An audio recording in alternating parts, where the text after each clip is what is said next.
El cine mexicano llegó casi 8 meses después de su triunfal aparición en París.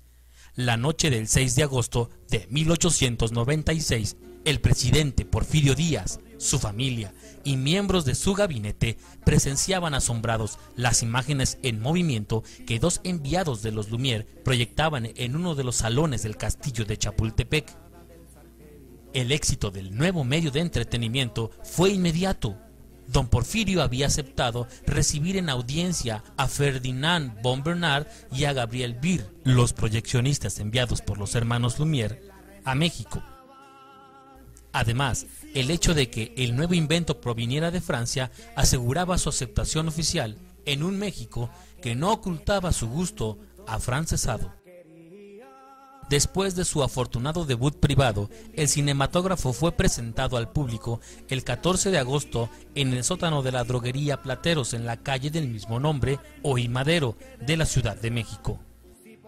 Bernard y Beer formaban parte de un pequeño ejército de camarógrafos reclutados por los Lumière para promocionar su invento alrededor del mundo.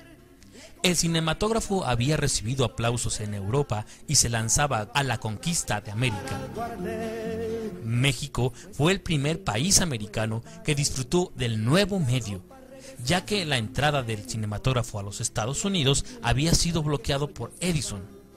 Este había conseguido comprar los derechos del Vitascope y pensaba lanzarlo al mercado bajo el nombre de Biograph.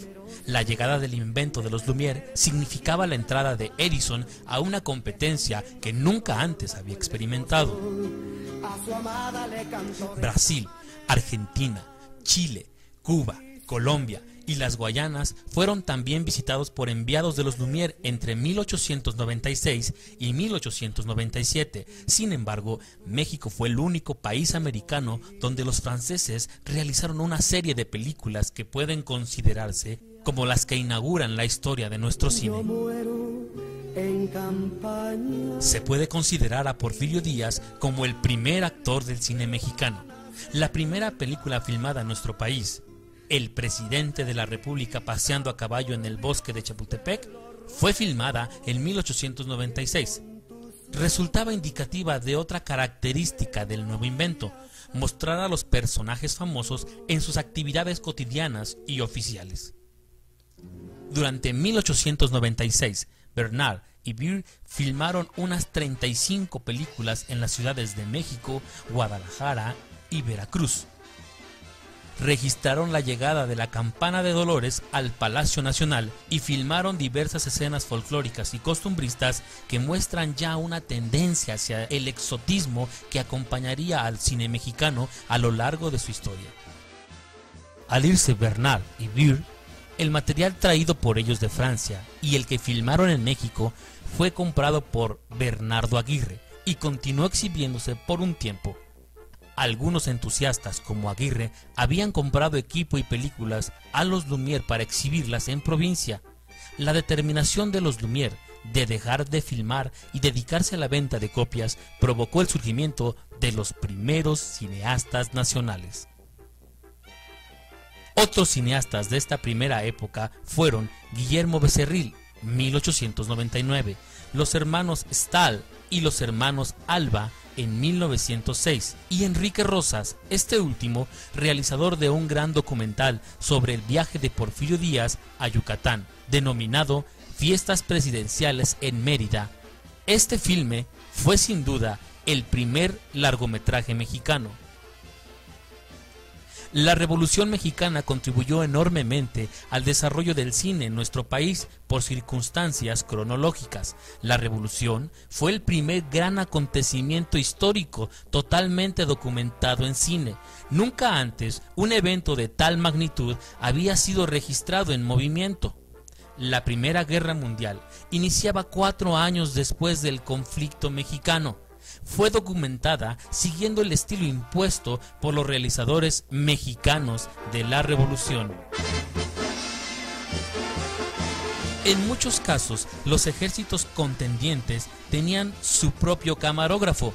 Los hermanos Salva siguieron a Madero, mientras que Jesús H. Avitia acompañaba a la División del Norte y filmaba los acontecimientos desde el punto de vista de los ejércitos de Álvaro Obregón y Venustiano Carranza. Se dice que Pancho Villa contaba con sus propios camarógrafos norteamericanos y que incluso llegó a coreografiar la batalla de Celaya en función de la cámara de cine.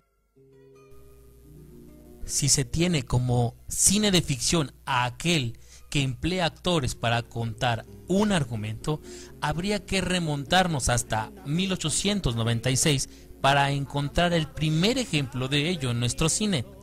Un duelo a pistola en el bosque de Chapultepec. Fue filmada en ese año por los franceses Bernard y Beer, en base a un hecho real, ocurrido poco tiempo antes entre dos diputados en el bosque de Chapultepec. Esta cinta levantó una ola de protestas en la prensa debido a que el público interpretaba el evento como la filmación del hecho real, a pesar de que se anunciaba que el filme era una reconstrucción de los hechos.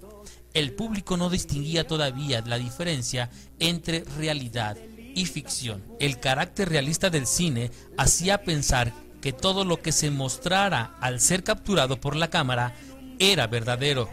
La revolución marcó un gran paréntesis en la realización de filmes de ficción en México. Con la finalización oficial del conflicto en 1917, pareció renacer esta vertiente cinematográfica, ahora en la modalidad de largometraje. De hecho, se considera que entre 1917 y 1920 hubo en México una época de oro del cine, situación que no se repetiría sino hasta 3 décadas después. Francia e Italia fueron los patrones a seguir para la reinauguración del cine mexicano de ficción en 1917. Ese año se estrenó en México El Fuego, filme italiano interpretado por Pina Menincelli, actriz que logró gran popularidad en nuestro país y que introdujo el concepto de diva del cine, anteriormente solo utilizado para el teatro o la ópera. Otros filmes famosos de esta primera época de oro fueron En Defensa Propia, La Tigresa y La Soñadora en 1917, producidos todos por la compañía Azteca Films. Esta firma, fundada por la actriz Mimi Derba y por Enrique Rosas, constituyó la primera empresa de cine totalmente mexicana. Probablemente Derba haya sido la primera directora del cine nacional, si es cierto que dirigió La Tigresa en 1917. Hasta aquí una breve semblanza de los inicios del cine mexicano.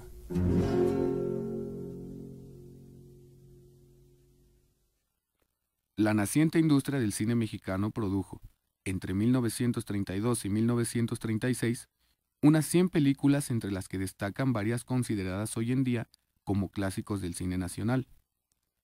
En pocos años, la cinematografía mexicana se afianzó en el gusto nacional y comenzó, inclusive, a exportarse a los países de lengua española.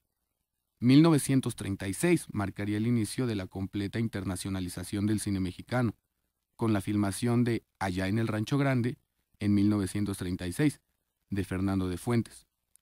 Y fue este mismo quien realizó además otros 2 filmes que se consideran precursores de la época de oro, que sería El Compadre Mendoza, en 1933, y Vámonos con Pancho Villa, en 1935. Caporal, ¿cómo? Dicen los muchachos que nos eche una canción. Sí, que ¿cuál quieren, pues? Rancho Grande. Bueno, ya le estamos dando. Florentino, la guitarra. Aquí está, hijado.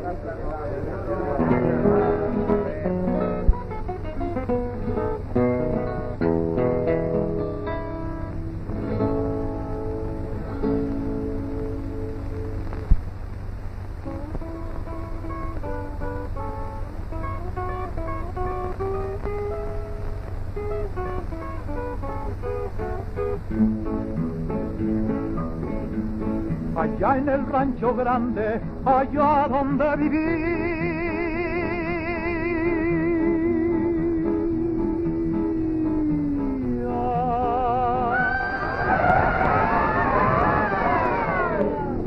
había una rancherita que alegre me decía, que alegre me decía.